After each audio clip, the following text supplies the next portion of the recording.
Good evening, everybody. Welcome to the August 28th, 2016 edition of the SoccerViza Podcast. I'm Christopher McCollum with Joe Funicello. One of our final weeks in Ísafjörður, Iceland. We've got about 4 weeks left after this. Finally cracked the 30-day mark. Been over here for 5 months at this point, 6 months, and just finally coming to an end.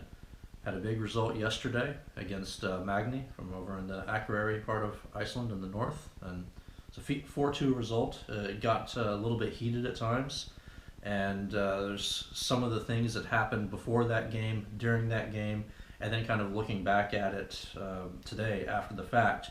It's kind of the inspiration for some of the things that we'll be talking about today, which is kind of all about mentality and linking your brain and your heart together to get the best result. So before we get into all that, how are you doing today? I'm doing well. Big win, like you said yesterday. Felt good to get one back on a team that I think we're better than overall, and they beat us first round 5-2. So to come back and beat them 4-2 was a great result. Yeah, very good results. The team kind of came together in a way that we haven't seen consistently or very often this season. Like the team plays well, and this is something that we talked about in the pregame speech in the locker room, is having to put aside the knowledge that you can play at a certain level, because as we're talking about, knowledge can be forgotten, knowledge can be disrupted. There has to be belief in it. It's like you can't just have it up here; you have to have it in your heart as well. And I think the team really showed that yesterday. And the way that they went into 50-50s, whether they're on the ground or on the air, the way that they fought for everything, the way that they didn't give up any ground to the other team unless it was kicking and screaming and with cleats digging into the turf. Nobody walked through the field, and it was unlike most of the performances this season, because yes, we're sitting up just outside of fourth place in the table. We've been doing well. We've got our points, we've got our wins, we've got draws, we've got some tough losses. Team has played well, but so many of the victories that we've had this season have come through sheer talent. Not a whole lot of creating our own luck, so to speak.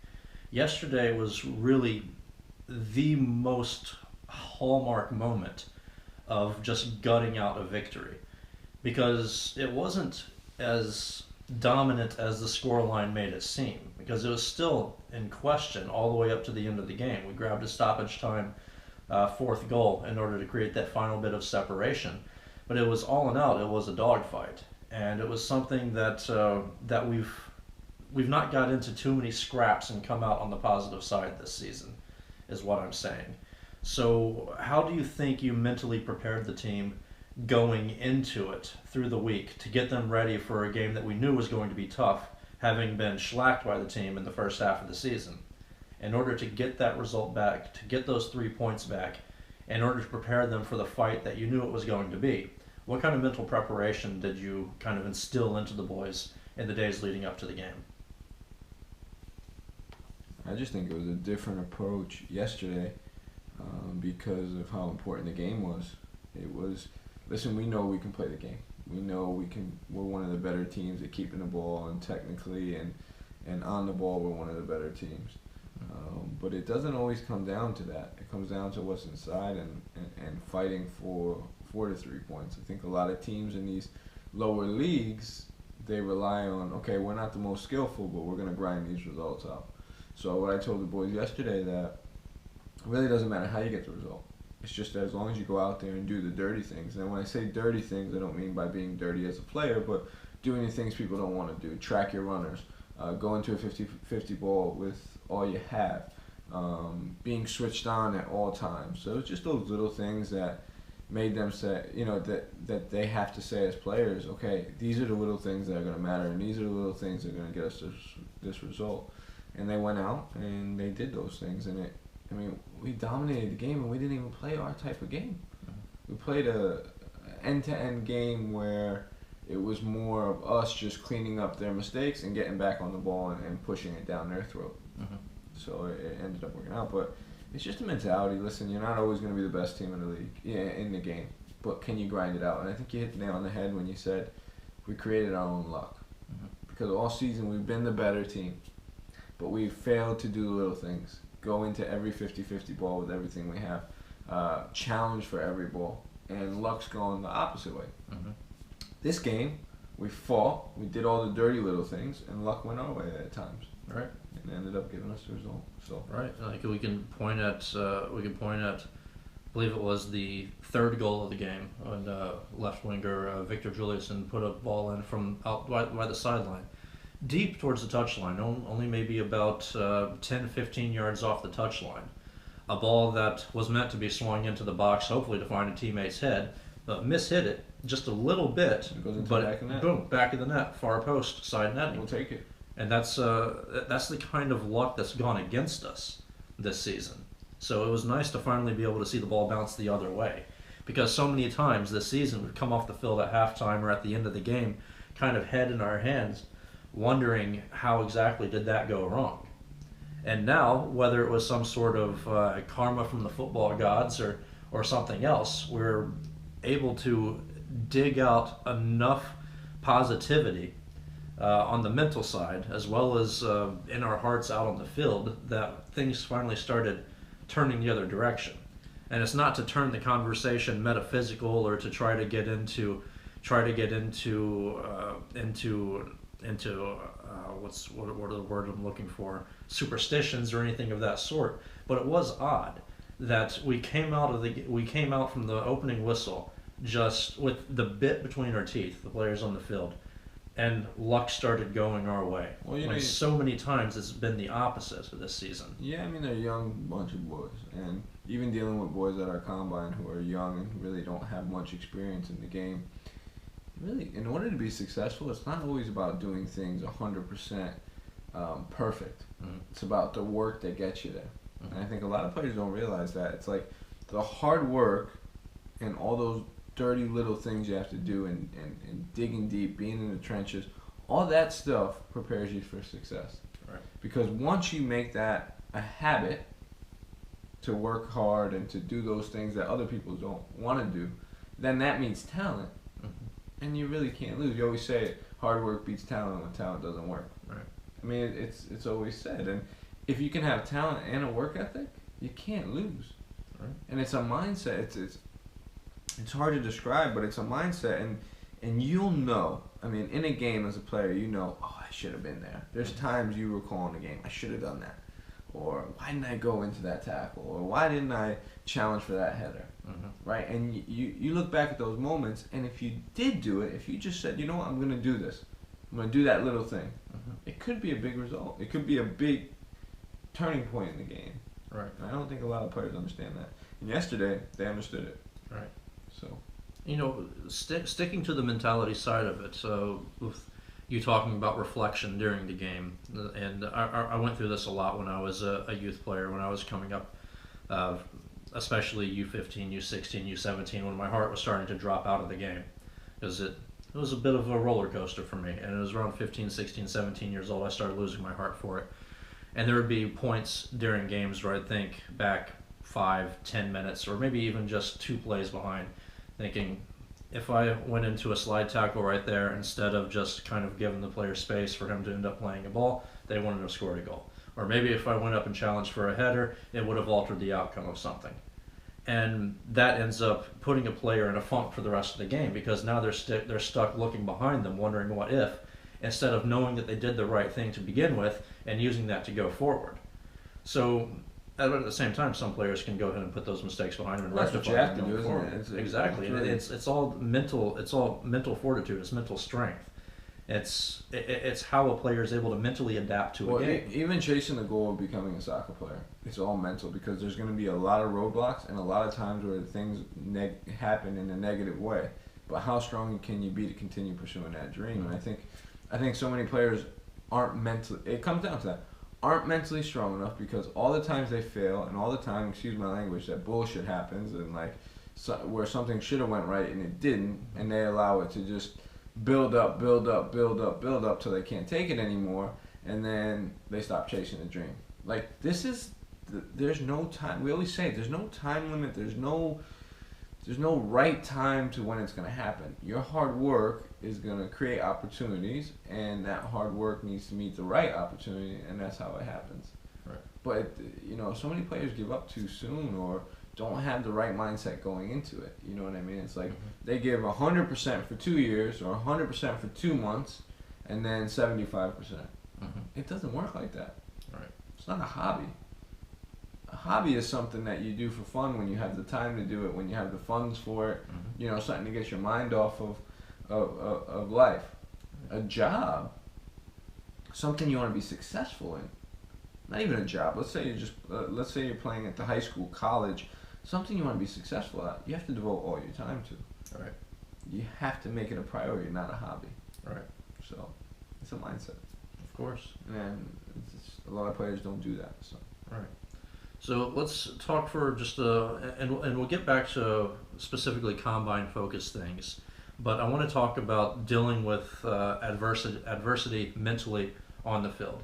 And this is something that I think we're going to be talking a lot about with players at combines in the future. When we're dealing with smaller teams or smaller leagues, sometimes things don't go as you wish they would go on the field. Most of the time, they don't go the way they wish you would, or the way that you wish they would go. So let's talk about the trouble of dealing with part-time referees. and this referees, part-time footballers as well. Right, part-time footballers. But let's specifically talk about part-time referees right now, because that's what's going to happen in lower division football around the world. Unless you're in a top flight, and even if you're in a top flight in a smaller country, you're not going to have full-time referees. You're going to have part-time referees, and that means you're going to have part-time referee problems. And sometimes those referees are going to make very questionable calls. Sometimes they're going to, for one reason or another, display outright favoritism towards another team or another player on another team. So how does a player, especially a new player to that league, how can he mentally adapt and prepare himself to deal with that? Because we've got several players on our team. This is their first time playing in Iceland, and we've got several players, this is the first time playing in this league in Iceland. Even though they're Icelandic players, this is the first time playing in the second division, and seeing some of the refereeing controversy that we've come across several times this season. And it's not endemic to our team, it's around the country. We're seeing problems with referees, so specifically inconsistency in how they're calling the games. But how can a player, especially a player who, let's say that player likes to argue his side to the referee, and that referee might end up pulling the book out. How can a player put that stuff behind him? It's easy to say, just put it out of your mind, ignore it, focus on your game. But you've been in this situation, you've played at this level. What is necessary for a player to do to block the garbage out from the referees and keep on with the job? I mean, self-discipline. I mean, even me, I wasn't the best at it. But one of my coaches said the best thing is you can't change the call. Right. I mean, it's just simple as that. It's true. How many times have you argued at a referee and seen him actually reverse himself? No, I mean, I've never seen it. You can't change the call. Even if he makes a mistake, he knows he made a mistake, but he's not going to go back on his call. So it really comes down to having that self-discipline. Say, oh, he made a mistake. He made another mistake. Oh, he made another mistake. I mean, it's okay to have some type of, dialogue with the referee throughout the game and tell him. But it's not always okay. What do you mean? Because sometimes the referee takes that as a personal offense and he's going to pull the cards out. No, I agree, but that's part of the game too. I think you've got to understand the situation that you're in, and know that sometimes it's okay to talk, and sometimes you just have to let the captain do the talking. That or the coach. Yeah. You let those two, but you have to get on with it because you can't change the call. Right. Like yesterday, I dealt with the referee. That's fine. I can be thrown out. I can be disciplined because I can do it for my team, and hopefully that'll influence the game because I went out and said that you're not making the right call or that wasn't the right call, and hopefully it will influence the game for later on.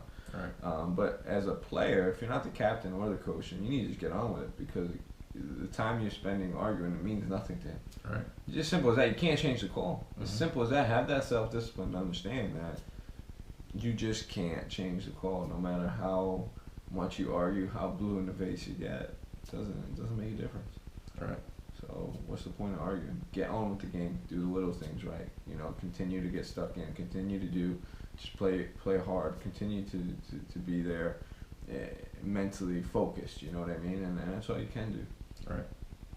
There are players who come into the league and they can't seem to wrap their heads around because that it's a idea. different culture too, though. Exactly. You know, so much of it is culturally based. Yeah, referees are different all over the world. You know what happens when you go to a league like maybe the Russian league and the refs are being paid, or the Polish league and the refs are being paid. You know, that's why I think people don't understand like this industry how it is. I think we have this vision of how the perfect game should be and the perfect referee, and it's not like that. You know, it's every culture is different. Every opinion on how the game should be played is different. Like, there's so much that goes into it. So not even the referees, but the culture itself. You know, you're dealing with part-time footballers. Some of these teams have part-time footballers. Right. So their mentality is, I just had a 9-to-5 job. You want me to come here and I had a rough day at work. Maybe I'm a construction worker. And you want me to come to practice and do what? So the guy who isn't a 9-to-5, he's looking forward to practice, and he's not getting the same out of all his teammates as he's given because it's a different situation. So you, again, have to be mentally focused, work your butt off, and work on the things that you can control. You can control. You know what I mean? So it's the same. We have players here now. I think 2 of them are fighting to stay up, right? And they're in a team that's not doing so well at the moment. It is what it is. When things are bad, things are horrible. Right. Just how it is. But you have to worry about what you're doing, continue to improve, continue to work on your self-discipline and belief in yourself, and go out there and improve as a player every day. So. Right. I think it's ultimately, from a personal perspective of being a player, this isn't top flight football. You're not locked into multi-year contracts. You're not making millions either. You're not making millions. You're not locked into multi-year contracts. If everything's going wrong with the team, things can still go right for you. Yeah, it's going to look bad that you're attached to a team that ends up being relegated, or a team that's got a minus 40 goal differential, or anything else that can happen to a team where everything has gone wrong. But you take care of yourself, and things can still end up being a positive for you. So there's definitely that to keep your mind wrapped around. You can't be focused on the negatives. You cannot be focused on the team performing poorly around you. You can't be focused on dropping points because of poor weather or poor refereeing decisions. And it's easier said than done. Oh, it absolutely is. The people that are successful can do it. Right. Simple. I mean, it's not for everyone. I mean, you know, I'll raise my hand and say at times like, "Whoa, I fell into that trap." Right. But nearly all successful footballers have had a losing season at some point in their careers. But how you react to that losing season and say, okay, at the end of the season, wow, that's what I had to deal with. So if, and I don't know if it'll ever happen again, I'm ever put into that situation, this is how I have to react. This is how I have to act. Right. It's a learning experience. Every season, you know,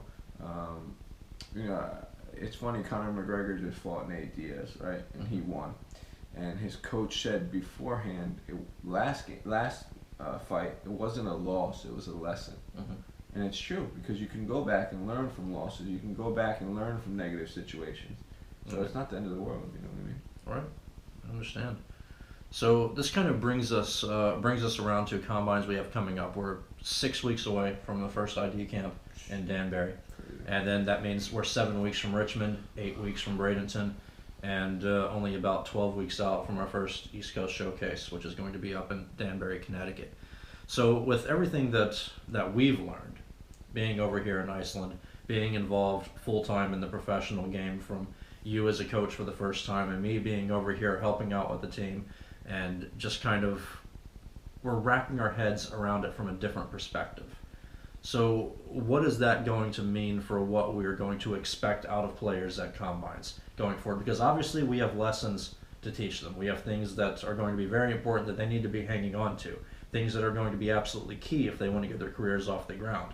And that's drop all the prima donna bullshit that they think is important. It's to get back to the root and the base love of the game, and playing the game for the right reasons, which we've always espoused. Don't be an SoccerViza Instagram star. You can't be an Instagram, Facebook star. You know what I mean? I hate that shit. Like, I'm gonna say that as soon as we get there. It's not about making your Instagram profile look good. It's about actually playing the game because you believe you can do it as a job and you're gonna excel in it. Simple as that. That's number one. Especially as a coach now, seeing my players or seeing players act more for the image than the sport. I have no time for it, and I don't think coaches should either. And I think the majority of coaches won't. Right. It's about the game. You're a nobody. You're playing in freaking second division in a country that where the first division is not even respected.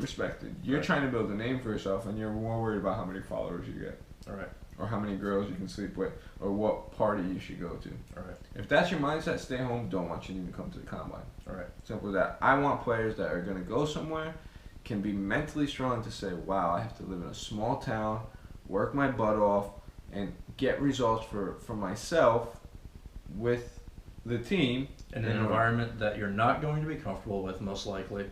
Not getting paid as much money as you think you should be paid. Nothing to do but focus on your career. Right. And that's a blessing, but it also can be a curse. Of course. Because I'll have nothing to do. Like, there's so much you can do to better yourself especially at a young age. Mm-hmm. Do you get what I mean? Like, at a young age, you can come to a place and say, well, all I do is play football. It's a small town. There's nothing to do. The culture's different. But you can learn how to make video highlights. Right. You can work on your left foot. Mm-hmm. You can work on a new language. Mm-hmm. There's so many things that if you're really self-disciplined and focused on success, that you can gain. Look at what Will Daniels did, and we talked about Will some last week, and we'll probably talk about Will at least a little bit every couple episodes, not every episode, because for one reason or another, Will Daniels has become the epitome of what it means to succeed out of basically nothing, starting from scratch and building a name and a career for himself. So let's look at what he did when he was at Ager last season, 2015 season, second division Iceland. He was able to rebound from injury problems and come out stronger than ever because he adapted his body and his workout routine to continue strengthening himself so that when he got back on the field, he only had to rehab one part of his body and not get the whole rest of his body. Yeah, but his team was in a relegation battle as well. Yeah, it was. So, absolutely. So he's coming back from injury, playing with a team that's not really doing so well. There were a lot of negatives there. Yeah, and he turned it into positives. Yeah, and he was basically the only reason why they stayed in the league. Absolutely. He scored a lot of goals, and it's because of a lot of the things that he was doing when he was injured. And rather than sitting in a chair or a couch back at home and sulking about not being able to play, he continued putting work in and being mentally right and developing himself and being a positive energy for his team, for his teammates around him, that when he was able to get back on the field, that he was able to do so right away. And get results. He was able to get results right away. Yeah, yes, it was a setback that he was injured, but he didn't let it be an anchor that held him down for the rest of the season. That's true. And we look at what Tony Halterman's doing in Sweden, playing. He lives and plays in a town that makes Isafjordur seem like a metropolis. 300 people live in the town that he's playing in. Wow, I didn't even know that. And it's a small town. It's beautiful in the woods in Sweden, close to the Norwegian border. Incredibly gorgeous. He built a gym at the clubhouse. The clubhouse didn't have a gym. So in order for him to maintain the level of fitness that he wants to maintain and strive for as a professional footballer, he took it upon himself to build a gym. Yeah, I mean, he took what could be seen by many players as a negative situation and turned it into a positive situation just by his mentality and his outlook. Well, those are the type of players that I want coming to the event, and those are the type of players that will go on and be successful in one way or another. And whether it's moving their career in the right direction or after their career is done, because of who they were as people and what they try to do and what they strive to do every day, and that's be better every day, then they'll have a future in the sport. Whether it's playing, whether it's coaching, whether it's doing something at the next level for the sport, they'll have that. Right. And I think that's something to take in. It's you play this game because you love it. Mm-hmm. Okay, you want to be a professional because it's something you're passionate about, but you love the game. So if you dedicate yourself every day to that game and do the right things and be positive and work on things that have to do with the game that can also better you as a person, the game will pay you back eventually. Mm-hmm. So for sure. So when it comes down to the players we're going to be seeing at combines in the next 6 to 12 weeks, like we talked about not looking for Instagram stars, we're looking for soccer players. We're looking for. Well, you can tell the Instagram stars right away. Of course. Those guys got the bright shoes on, tape, hair gel perfectly for the combine. Mm-hmm. You can tell they're there right away. Right.